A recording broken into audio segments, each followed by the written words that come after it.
Thus begins Chapter 2.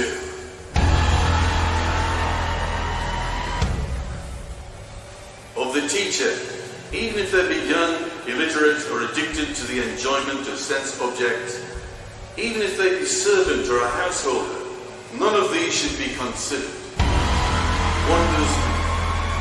Does anyone shun a gem that has fallen into an impure place?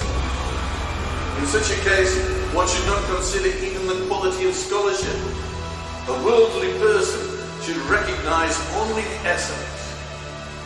Does not a boat, though devoid of beauty and vermilion paint, nevertheless ferry passengers? The unmoving one, who without effort possesses all that is movable and unmovable, is consciousness, naturally calm, like unto the sky. How can he, the one and all-pervading, who moves effortlessly, all that is movable and immovable, be differentiated? To me, he is non-dual.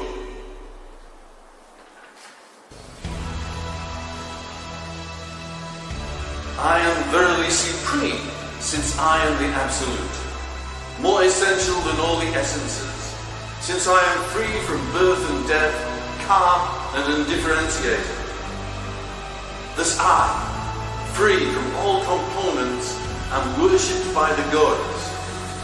But being full and perfect, I do not recognize any distinction, such as gods and the like.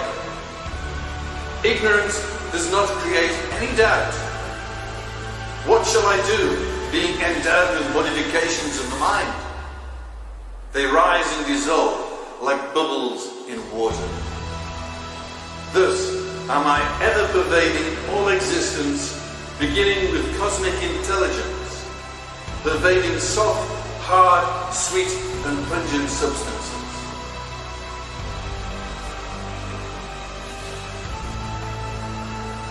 As pungency, coldness or softness is non-differentiated from water, so Prakriti is non-different from Purusha.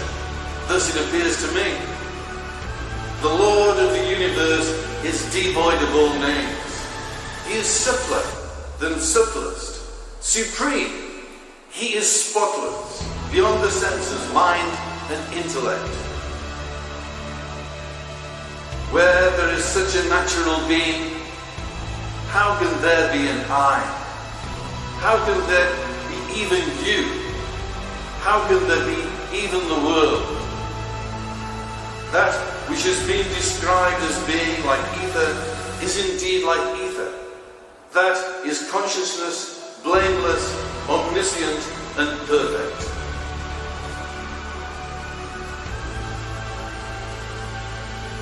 It does not move about on the earth or dwell in the fire. It is not blown by the wind or covered by water. Space is pervaded by it, but it is not pervaded by anything. It is existing within and without. It is undivided and continuous. One should successively take recourse to samyama on the objects of concentration, as mentioned by the yogis, in accordance with their subtlety, invisibility and attributelessness.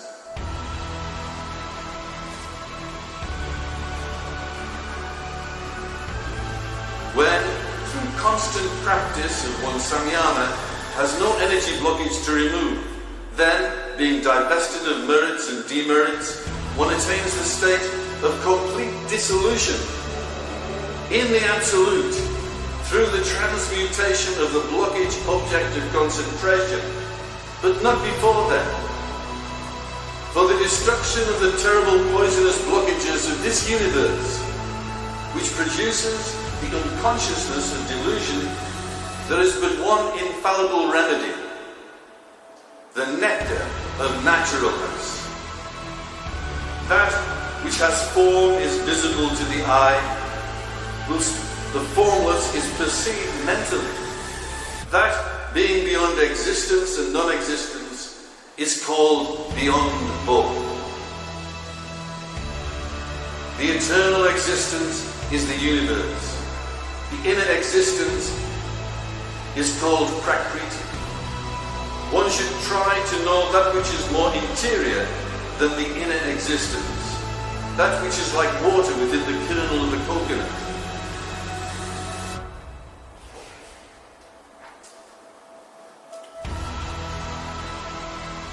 Illusory knowledge relates to that which is outside, correct knowledge to that which is inside.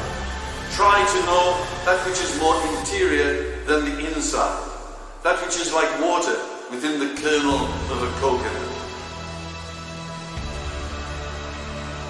There is only one very clear moon on the full moon night. One should perceive that, like the moon, seeing duality is pervasive.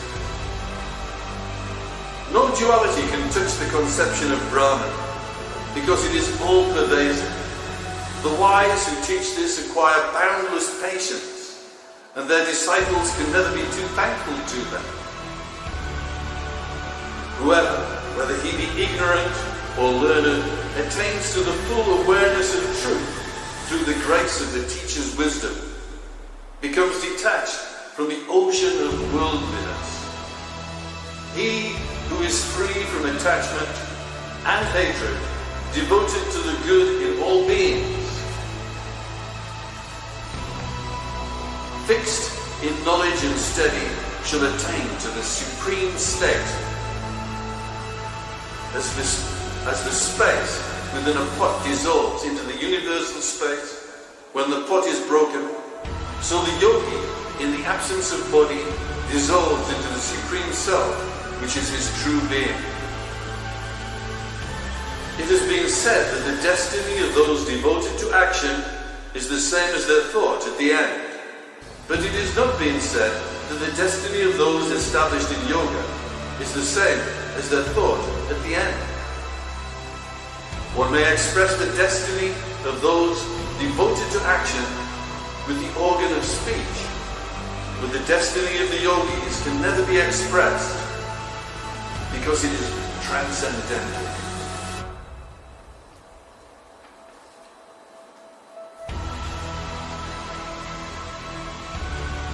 Knowing this, one never says that the yogis have any particular path. For them, it is the giving up of all duality. The supreme attainment comes of itself. A yogi, having died anywhere, in a holy place or in the house of an untouchable, does not see a mother's womb again. He is dissolved in the supreme Brahman. He who has seen his true self, which is innate, unborn, incomprehensible, does not, if anything desired happens to him, become tainted. Being free from taint, stainless, he never performs any action. The man of self-restraint, or the ascetic therefore, is never bound.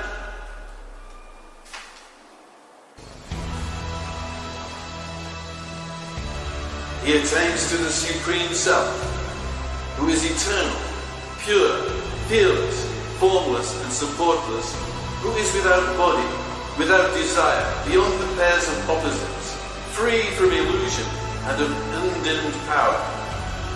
He attains to the Supreme Eternal Self, in whom exists no Veda, no initiation, no tonsure, no teacher, no disciple, no perfection of symbolic figures, no hand posture, or anything else.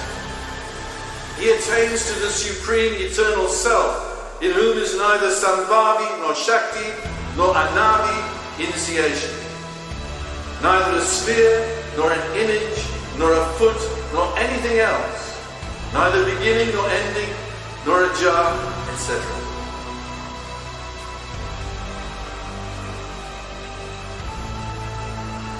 He attains to the supreme self, the supreme eternal self, from whose essence the universe of movable and immovable objects is born, in whom it rests, and in whom it dissolves, even as the foam and bubbles are born of the transformation of water.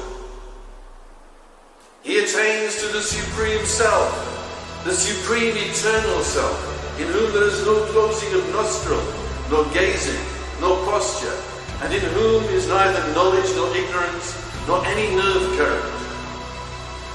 He attains to the supreme eternal self, who is devoid of manifoldness, oneness, many and oneness, and otherness, who is devoid of minuteness, length, largeness, and nothingness, who is devoid of knowledge, knowableness, and sameness. He attains to the supreme self, whether he has perfect self-control or not, whether he has withdrawn his senses well or not, whether he has gone beyond,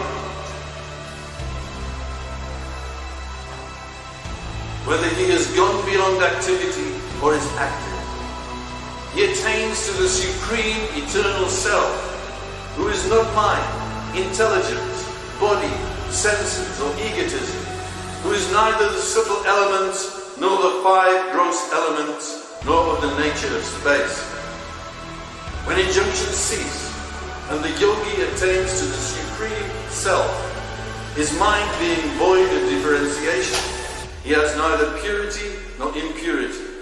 His contemplation is without distinguishing attributes, and even what is usually prohibited is permissible to him. Where mind and speech can utter nothing, how can there be instruction by a teacher? To the teacher ever united with the Brahman, who has said these words, the homogeneous truth shines out.